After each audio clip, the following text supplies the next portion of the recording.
China reiterated it would not accept the ruling if the refusal conformed to the international law.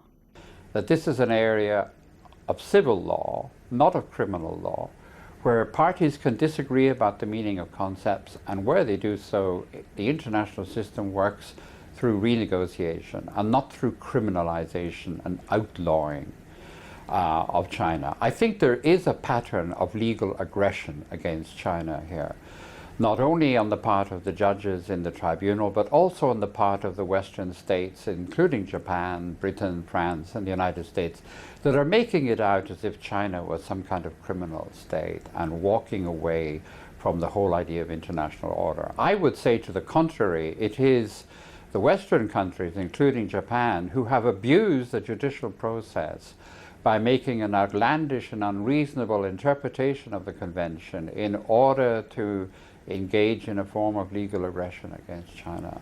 And that China would be serving the interests of the international community by standing and fighting and exposing this legal bullying that it's the subject to. Some Western countries asked China to obey the international law or the rule of the tribunal.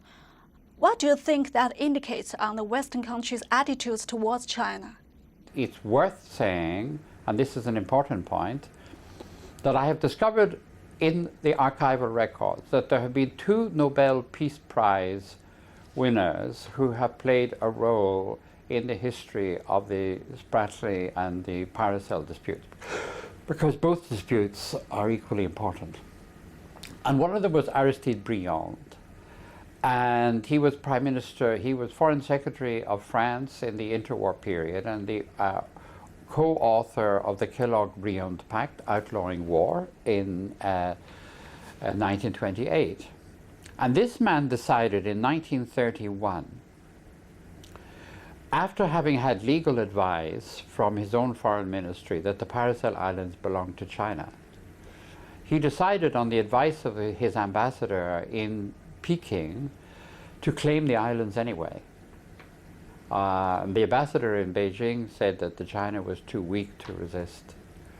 So this indicates that Nobel Prize winners may apply international standards in their treatment of Western countries, but when they come to China, they do not behave honorably or fairly.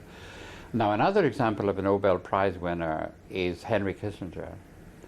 And Henry Kissinger, in 1974, when there was unrest in the South China Sea and China had seized back the Paracels from Vietnam, he decided that the Chinese should be warned not to attempt to recover the Spratlys. And when he made this decision, he did not pay any regard to international law.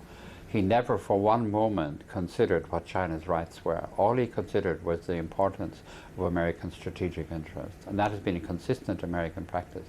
So I think we have 2 Nobel Peace Prize winners who have, when it comes to China, behaved in a disgracefully unreasonable and illegal way.